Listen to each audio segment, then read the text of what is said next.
예, 오늘 아침에 또 일어나서 폰 뉴스를 이렇게 보니까 서울 이태원에 할로윈 그 축제 그 행사장으로 향하던 많은 사람들이 이렇게 압사되어 좁은 내리막길에서 149명이 사망하는 엄청난 일이 일어났습니다. 세월호 이후에 참으로 안타까운 일인데 제가 생각에는 미니 세월호에 해당되어지는 또 엄청난 또 일이라 보여지고 또 이렇게 파장이 크지 않겠나 보여지는 안타까운 일이 일어났습니다.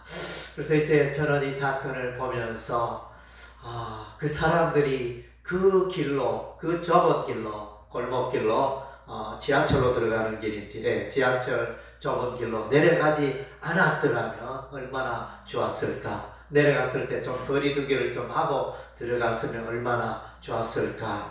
참 이제 안타까운 심정이 있는데 전체적으로 이렇게 볼 때 정말로 가지 말아야 할 길을 가게 되어지는 그래서 본인의 의지와는 상관없이 압사당하는 정말로 이게 어처구니 없는 일이 일어났습니다. 그래서 우리가 이제 인생을 살아갈 때 오늘날 많은 사람들도 이제 인생을 열심히 살아가지만은 원치 않는 일들을 만나게 되어지고 또 원치 않게 멸망의 길로 가게 되어지는 지옥에 들어가는 이런 일들이 오늘날 우리에게 일어나고 있다는 것입니다. 참으로 안타까운 일이 아닐 수가 없습니다. 저들은 지옥 가는 줄도 모릅니다.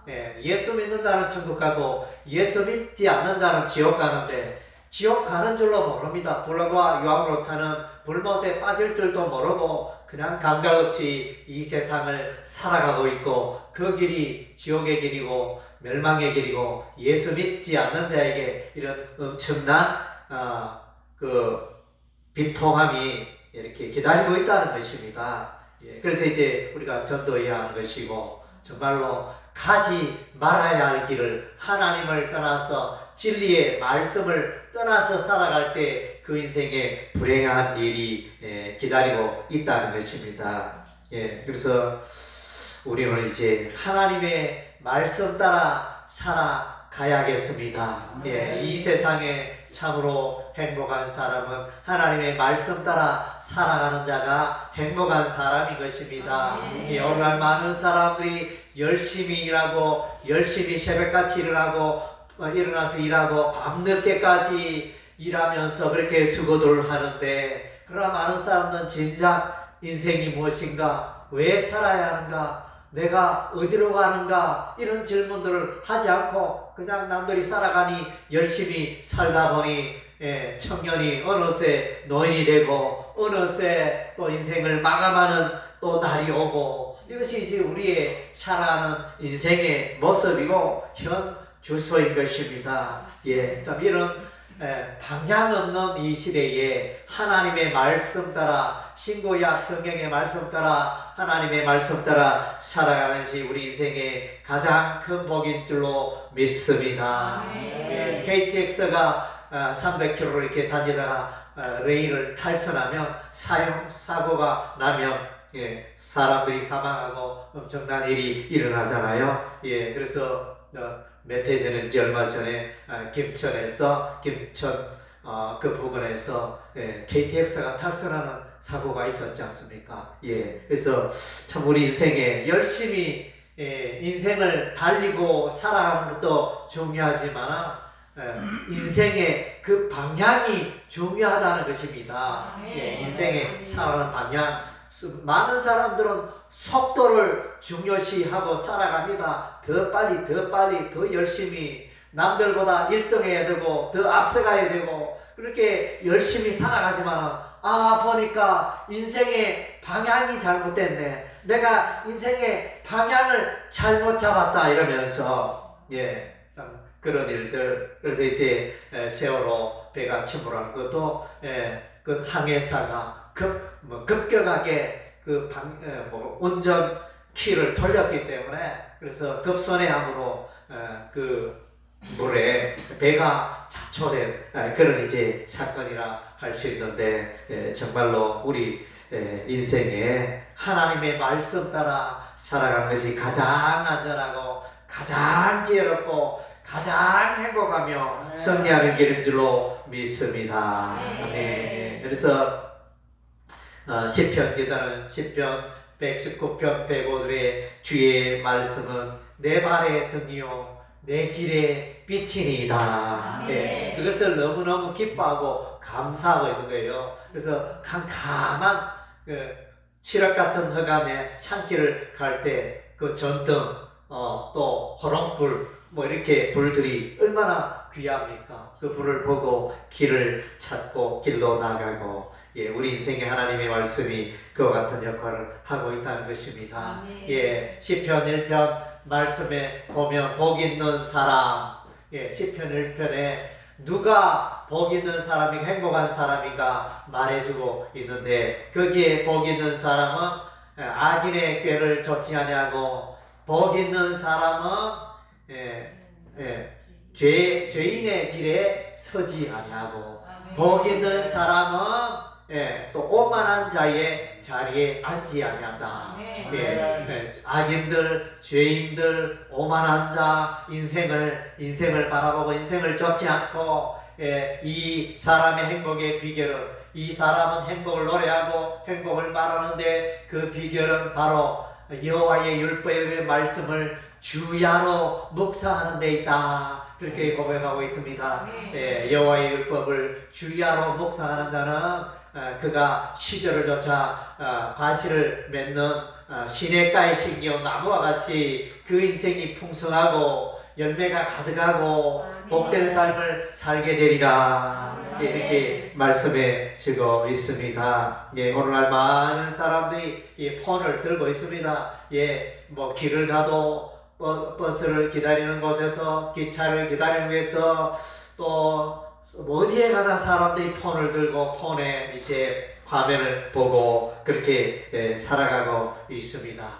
그러나 이제 세상의 지식, 세상의 정보 습득에는 많은 시간을 들이는데 하나님의 말씀에는 귀를 기울이지 않고 하나님의 말씀을 읽지 않고 살아가는 사람들이 이 세상에 너무나 많은 가운데 있습니다. 안타까운 일이 아닐 수가 없습니다. 우리는 이제 성경을 읽어보면 성경에 이제 하나님의 말씀 따라 살아간 사람들이 소개되어져 있습니다. 먼저 우리가 이제 노아의 삶을 생각할 수 있습니다. 노아는 하나님의 사람이었고, 노아는 특징이 하나님이 자기에게 말씀하시면 명령하시면 그 말씀대로 그대로 순종하는 사람이 노아였습니다. 어느 날 하나님이 노아를 부릅니다. 노아야, 방주를 만들라. 하나님, 왜 방주입니까? 방주를 왜 만들어야 됩니까? 하나님, 그 방주를 만들려면 얼마나 많은 나무가 필요하며 기술이 필요하며 내 혼자 그 일을 어떻게 감당할 수 있습니까? 정말로 핑계도 많고, 그래서 배가 왜 필요합니까? 홍수도 없는데, 여러 가지 이유들이 많았겠지만, 그러나 노아는 하나님이 시키는 대로 그 방주를 만들었습니다. 방주를 만들었더니 마침내 하나님의 세상을 향한 홍수 심판이 이렇게 나타났을 때, 그래서 노아의 가족 8명은 그래서 아들 3명 부부와 노아 부부 이렇게 4커플이 방주에 들어가서 이들만 살게 되는 이런 일이 일어났습니다. 하나님의 말씀대로 살아갔더니 좋은 일이 생기지 않습니다. 구원의 은혜가 임하게 되었습니다. 우리가 또 이제 아브라함의 생애 이렇게 보면 아브라함의 특징은 하나님의 말씀 따라 살아간 생애였습니다. 하나님의 말씀을 믿고 살아간 생애였습니다. 아브라함은 오늘날 이제 이라크 지역, 그쪽에 갈대아 우르 지역에 잘 살고 있었습니다. 잘 살고 있었는데 하나님이 아브라함을 부르시고 가나안 땅으로 인도하시니 마침내 가나안 땅에 들어갔습니다. 가나안 땅에 들어갔더니 그 땅에 흉년이 들어가지고 그래서 애굽으로 또 들어가게 되어지는 이런 기사들도 있습니다. 아브라함은 믿음의 조상 아브라함인데 아브라함의 특징은 하나님의 말씀이라면 그대로 믿었던 것입니다. 하나님께서 아브라함을 부르십니다. 아브라함아, 내 자손이 하늘의 별과 같이 번성하리라. 이렇게 말했을 때 아브라함은 여호와를 믿었고 여호와의 약속을 믿었더니 그래서 이제 아브라함을 통하여 아브라함이 이삭을 낳고 이삭은 야곱을 낳고 야곱은 유다와 12아들을 이제 낳게 되는 이런 이제 역사가 일어났습니다. 그래서 하나님의 말씀이라면 자기 인생의 최고의 권위를 두고 살아갔습니다. 여러분은 어떻습니까? 여러분은 사람의 말, 또 이제 선배들의 말, 친구들의 말, 또 부모님들의 말을 가장 우선시하고 있지 않습니까? 예수 믿는 사람, 하나님의 사람은 하나님의 말씀을 그 생애에 가장 최고의 우선순위로, 최고의 가치로 여기고 그 최고의 기준으로 삼고 살아가는 자들인 것입니다. 그래서 참 아브라함이 넘치는 복을 누렸던 것입니다. 또 우리 하나님께서 이제 어느 날 모세를 부르십니다. 모세 미디안 땅에 있었는데 그의 나이 80세였습니다. 나이 80이 되면 이 나이에 내가 무엇을 하랴 이러면서 모든 것을 접어두고 체념할 그런 나이인데 하나님이 부르시니 아브라함이 하나님 앞에 서게 되어지고 애굽의 파로에 가서 내 백성 이스라엘 백성을 구원하라, 그들을 구출하여 가나안 땅으로 인도하라, 이런 이제 엄청난 일이 모세에게 주어졌습니다. 처음에는 이제 모세가 변명합니다. 하나님이여, 저는 말을 잘 못합니다. 하나님이여, 저는 입이 둔합니다. 사람들 앞에 나서면 모든 생각이 아무것도 나지 않고 이렇게 머리가 하얘지며 이렇게 무엇을 말해야 할지 알지 못하는 그런 사람입니다. 이렇게 말했더니 하나님께서 그의 형제 아론을 붙여주시고 그래서 이제 모세가 바로 앞에 서게 되었죠. 하나님의 능력이 권능이 모세와 함께함으로 그래서 출애굽을 하게 되고 홍해를 건너고 광야를 지나 마침내 요단강 앞쪽까지 인도하는 이제 이러한 놀라운 일을 모세가 행하게 되어집니다. 그래서 모세는 이제 모세라 하면 여러분이 생각되는 게 시내산 꼭대기에서 40주야 금식 기도를 하며 하나님을 만나며 하나님과 교제하고 하나님 앞에 기도하는 그런 이제 모세였습니다. 그 모세가 산을 내려올 때는 양손에 두 돌판을 들고 거기서 이제 십계명 돌판을 들고 합니다. 십계명 돌판 똑같은 게 두 겁니다. 한쪽에도 십계명.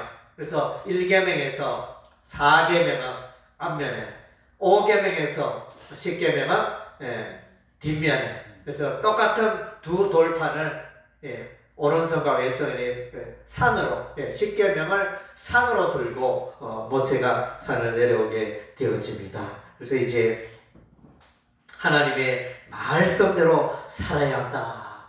그것을 이제 강조하는 것이 모세가 되어집니다. 십계명의 말씀대로 살아가면 하나님께 복을 받게 되어진다.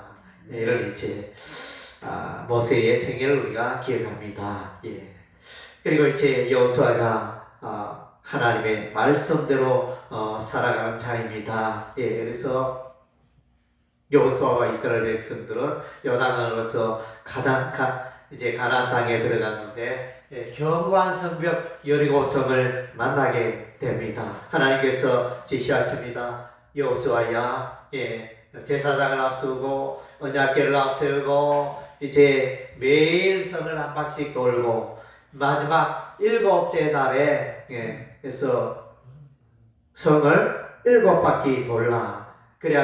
그리고 이제 제사장 나팔 소리가 울리면 그래서 외쳐서 모두가 함청을 외치면 그 성이 무너져 내리라. 그런데 여호수아가 이 말도 되지 않는 상식적으로 인간적으로 생각해 보면 이게 말이 아니죠. 어떻게 돌로 쌓은 그 견고한 여리고성이 이렇게 돈다고 해서 함성을 외친다고 해서 어떻게 그 여리고성이 무너져 내립니까? 말도 되지 않는다. 하나님 말도 되지 않습니다. 어떻게 그런 일이 있을 수가 있습니까? 있을 수가 있겠습니까? 하나님 저는 안 하겠습니다. 이렇게 말하지 않았습니다. 여호수아는 하나님께서 시키신 대로 그대로 행하였더니 마침내 여리고성이 무너지는 그런 일들이 일어났습니다. 그래서 여호수아는 그래도 성경에 나타난 인물 중에 거의 완벽하게 하나님 말씀대로 살아간 사람이 이제 여호수아입니다. 그리고 이제 우리가 성경에 보면 하나님의 말씀대로 살아간 에레미야 선지자, 에레미야 선지자 하나님의 부름을 받고 젊었을 때 하나님의 부름을 받고 하나님을 위하여 살아가는 자였는데, 그래서 이제 하나님께서 늘 에레미야 선지자를 예루살렘에 있는 그 왕들과 그 백성들에게 여러분들이여 항복하세요. 여러분들이 아무리 수고하고 애쓰고 무기를 들고 양식을 쌓고 전쟁을 준비하지는 여러분을 이길 수 없습니다. 이길 수 없습니다. 항복하세요. 이러면서 우리 이스라엘 백성들이, 예루살렘 백성들이 생각하면 이거 반역자 아닙니까? 반역자. 어떻게 우리가 이기려고 하고 우리가 대적을 물리치려고 하고 이렇게 애쓰는데 저 예레미야는 항복해라 싸우다 안 된다 이렇게 말하니 정말로 기가 막히는 일이죠. 그래서 사람들이 에레미야를 감옥에 가두고 에레미야를 또 이렇게 매질을 하고 구타를 하고 폭력을 행사하는 이런 일들이 일어나서 죽을 고비를 여러 번 넘겼습니다. 그럼에도 불구하고 에레미야 선지자는 여호와의 말씀을 그대로 전하였습니다. 하나님의 말씀이니까 사람들은 나를 죽이려고 하고 사람들은 나를 미워하고 그런 가운데 있었지만은 그러나 에레미야는 이제 그대로 하나님의 말씀에 순종하여 예언했더니 예루살렘이 멸망하고 바벨론의 포로가 될 때 그러한 중에도 하나님의 은혜가 에레미야에게 임하고 바벨론 군사가 그 군대 장관이 에레미야를 풀어주고 네 가고 싶은 대로 가라 이러면서 하나님의 은혜가 에레미야에게 임하는 것을 보게 되어집니다. 베드로, 우리가 이제 베드로를 만나게 되어집니다. 베드로는 그래서 갈릴리 바다의 어부였습니다. 배를 띄우고 열심히 고기를 잡는 갈릴리 바다 어부 베드로. 그런데 오늘은 웬일인지 고기가 안 잡힙니다. 밤새도록 경험을 살려서 지혜를 살려서 이야 이상하다. 이곳에 분명히 고기가 있었는데 오늘 왜 그물을 들어보니 고기가 하나도 없고 그물 속에 낙엽만 있고 나뭇가지만 있고 고기는 피레미만 이렇게 올라오고 원하는 고기는 올라오지 않고 어떻게 이런 일이 있을 수 있을까? 그래서 이제 다음날 아침에 너무 지쳐서 일로 너무 지쳐서 피곤하여 지치고 있을 때 예수님을 만납니다. 예수님께서 베드로에게 깊은 데로 가서 그물을 던져라 이렇게 말씀해요. 그래서 이제 당신이 누군데 나를 가르칩니까? 전문가에게, 교수에게, 박사에게 뭐 이렇게 지도하고 가르치는 그 사람이 좋아하겠습니까? 안 좋아하죠. 교육시키고 가르치는 것은 사람들이 통상 좋아하지 않습니다. 여러분들도 여러분에게 나와서 누가 이래라 저래라 이렇게 교육하면 기분이 안 좋잖아요. 그래서 예수님이 베드로를 이렇게 교육을 하니, 간섭을 하니, 그래서 좀 기가 막히지만 그래도 시키는 대로 베드로가 순종하여 깊은 데로 가서 그물을 던졌더니 고기가 그물이 찢어질 정도로 가득 잡혔다는 말 아닙니까? 그래서 참 예수님 말씀대로 행하니 이렇게 그대로 되고 인생이 참 놀라운 변화를 경험하고 승리하고 변화되고 풍성한 삶을 누리게 된다는 것입니다. 여러분들도 성공하는 인생을 살기를 원하실 것입니다. 예수님의 말씀에 순종하면서 살아가시기를 바랍니다. 바울도 이제 예수 믿는 자를 박해하면서 또 예수 믿는 자를 감옥에 가두고 또 죽이는 일에 앞장섰던 이 사울이었는데 어느 날 다메섹으로 예수 믿는 자들을 붙잡기 위해서 박해하기 위해서 가다가 홀연히 하늘로서 큰 빛이 들러비칩니다. 사울아 사울아 내가 어찌하여 나를 박해하느냐. 그래서 부활하신 예수님의 음성이 들리고 그래서 큰 빛 가운데 바울은 꼭 땅에 거꾸로 엎드러집니다. 거꾸로지는 그런 일이 있어 너무 빛이 광명하여 눈을 뜰 수가 없습니다. 그래서 예수님의 음성을 듣고 그래서 이제 사울아 바울아 네가 이제는 이제 땅 끝까지 복음을 전파하라. 특별히 이방인들에 가서 복음을 전파하라. 이렇게 우리 하나님 말씀하셨을 때 이 바울은 그대로 순종합니다. 아시아 지역에 복음을 전파하고 또 유럽에까지 전파합니다. 그래서 1차 전도행, 2차 전도행, 3차 전도행 통하여 수많은 강도의 위험, 배고픔의 위험, 또 그 풍랑의 위험, 바다의 위험, 많은 위험들이 이렇게 바울에게 있었지만 하나님께서 주신 그 사명, 예수님께서 주신 그 복음 전파의 사명을 이루기 위하여 끝까지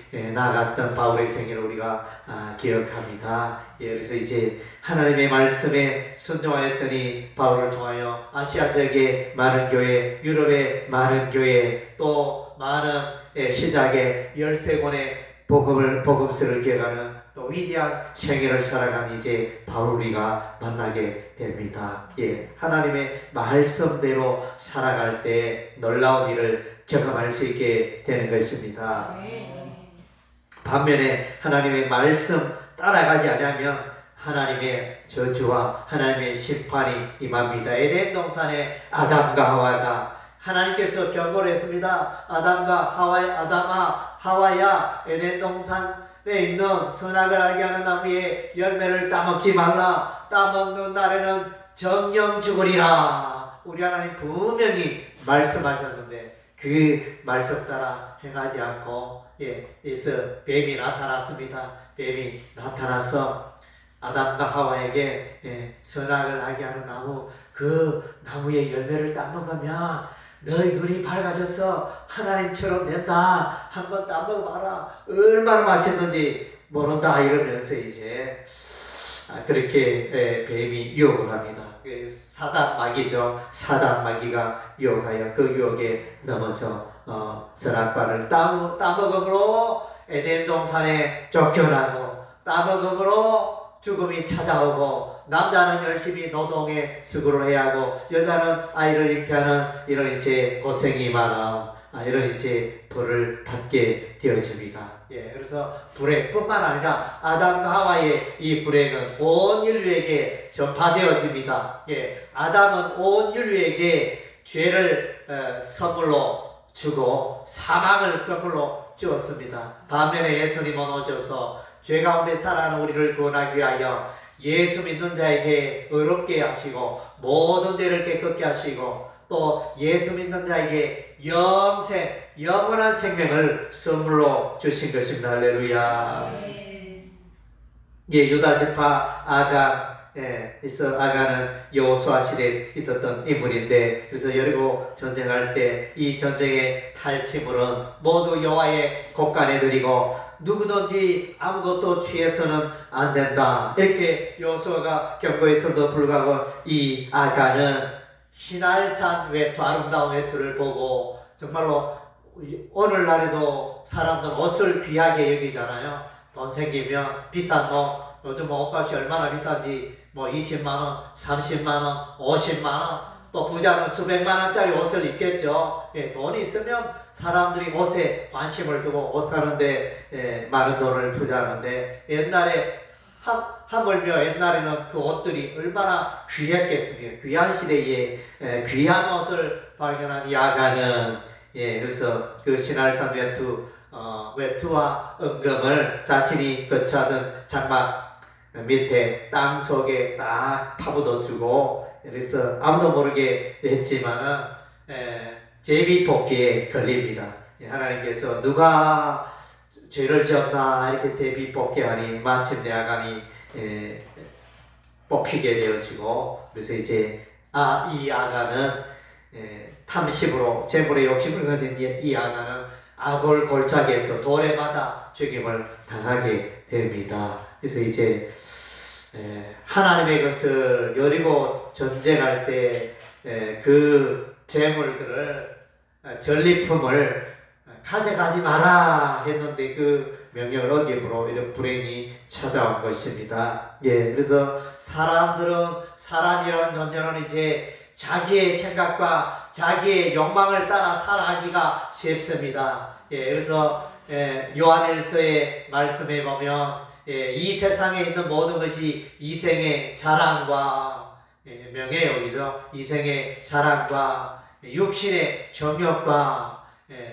안목의 정욕과 그런 것들로 이 세상이 가득하다 그랬습니다. 그래서 먹고 마시고 구경하고 그래서 이제 우리 사람들은 쾌락을 즐기고 살아가는데 이 쾌락 인간의 욕심대로 살다 보면 어느새 죄 가운데 빠지게 되어진다는 것입니다. 그래서 우리가 통계적으로 우리 로또 요즘 상금이 최고 얼마인지 모르겠습니다. 20억인지 30억인지 40억인지 잘 모르겠는데 어쨌든 이제 로또에 당첨된 사람들을 1등에 당첨된 사람들을 통계적으로 보니까 로또에 당첨되어 너무나 좋았고 많은 돈을 취했지만 그 돈이 자신들을 불행하게 하더라는 것입니다. 그 돈이 가족과의 관계가 깨어지고 친구와의 관계가 깨어지고 돈 때문에 자신이 이렇게 불행하게 되었다는 것입니다. 잠언서 말씀에 보면 어떤 사람은 어떤 하나님의 사람은 이렇게 기도합니다. 하나님이여 나로 하여금 너무 부자가 되게도 마시고 하나님이여 나로 너무 가난하게도 마시고 이런 기도 제목이 있습니다. 사람들은 적절하게 살아갈 필요한 것만 있으면 되지 돈 하면서 너무 돈 버는데 안 먹고 안 입고 저축 많이 했는데 나중에 이렇게 과로사로 죽고 그런 일들 종종 있지 않습니까? 그래서 정말로 어떻게 그런 사람들은 지혜 없는 인생이 될 수밖에 없습니다. 돈은 많이 벌었지만 자신이 불행하고 자신이 병들고 그렇게 돼서는 안 되죠. 그래서 이제 사람의 지혜가 아닌 것입니다. 그래서 야고보서 1장 15절에 보면 욕심이 잉태한 적 죄를 낳고 죄가 장성한 적 사망을 낳느니라. 그래서 욕심 따라 자신의 욕심 따라 살다 보면 그래서 이제 성경 말씀에 디모데전서 겁니까? 거기 보면 사람이 돈을 사랑함이 일만하게 뿌리가 된다. 살아가는데 필요한 게 많죠. 돈이 필요합니다. 차도 사야 되고 아파트도 사야 되고 또 옷도 사야 되고 또 여행도 가야 되고 맛있는 것도 먹어야 되고 이렇게 의식주 생활하기 위해서 돈도 필요합니다. 그러나 돈에 빠져서 돈을 사랑하여 돈 1억을 벌었는데 5억을 벌어야 되고 5억을 벌었는데 10억을 벌어야 되고 10억을 벌었는데 30억을 벌어야 되고 이렇게 하다 보면 어느새 돈이 나를 이렇게 망가지게 하는 것입니다. 그래서 사람들 그러지 않습니까? 처음에는 사람이 술을 마십니다. 그러나 술에 중독되어 절제가 되지 않아서 마침내 술 중독에 걸리고 알코올 중독에 되어서 내 인생이 불행하게 되고 건강을 망치게 되고 이런 일들로 이런 순서들로 나아가게 된다는 것입니다. 그래서 이제 여러분의 마음을, 여러분의 욕망을 지켜야 한다는 것입니다. 그래서 이제 보면 사랑의 열매 중에 사랑과 희락과 화평과 오래 참음과 자비와 양성과 충성과 온유와 절제. 그래서 사람은 자신의 삶을, 자신의 생각을, 자신의 욕망을 절제, 컨트롤, 절제할 수 있어야 한다는 것입니다. 절제가 되지 않을 때 그 인생은 불행하게 되어져 된다는 것입니다. 그래서 잠언서 4장 23절에 무릇 지킬 만한 것보다 더욱 내 마음을 지키라. 생명의 근원이 이에서 남이니라. 여러분의 마음을 어떻게 어떤 마음을 가지고 살아가느냐에 따라 가지고 불행하기도 하고 죄 가운데 빠지기도 하고 그렇게 된다는 것입니다. 그래서 이제 여러분의 이 욕망을 이기기 위해서 이 욕망이 선한 욕망인지 잘못된 욕망인지 죄악으로 가는 욕망인지 분별하기 위해서 이제 하나님의 말씀을 읽어야 한다는 거예요. 하나님의 말씀 따라 살아가다 보면 그런 이제 욕망대로 살지 않고 그런 욕망을 이기고 죄악의 욕망과 유혹을 이기고 승리하는 삶을 살게 되어진다는 것입니다. 할렐루야. 그래서 여러분의 마음속에 하나님의 말씀이 풍성히 거하시기 바랍니다. 그래서 사람의 생각 또 자신의 욕망 따라 살지 말고 하나님의 말씀 따라 살아가 승리하는 인생이 되기를 주의 이름으로 축원합니다. 아멘.